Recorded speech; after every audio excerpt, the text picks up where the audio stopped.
Good morning, everybody. It's a Friday and we're ready for a weekend.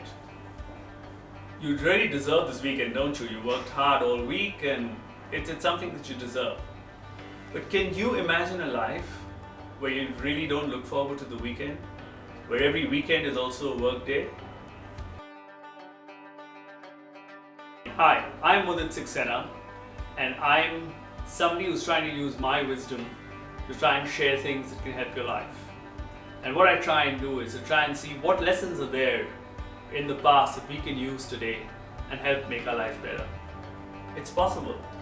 Do you know what drives a Sachin or a Virat or maybe a Federer?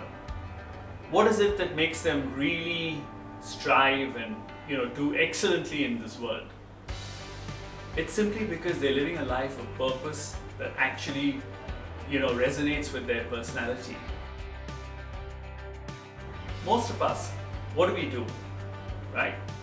We grow up, we follow the herd. If software is the flavor of the day, all of us want to be software engineers. If MBA is the flavor of the day, that's what we want to do. Are we truly living our life purpose? And there's a great concept in Vedanta called Swadharma, which actually helps us live and find out our purpose. Swadharma simply means Swa and Dharma. Swa means mine and Dharma means original nature. Like we say, the dharma of sugar is to be sweet. The dharma of fire is heat. Have you ever heard of sour sugar?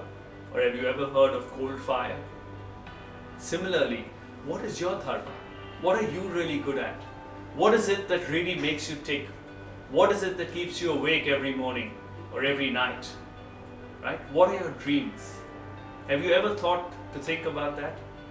When you live what you are meant to, when you live a life that was purposeful, when you live a life that makes you tick, that's when you excel.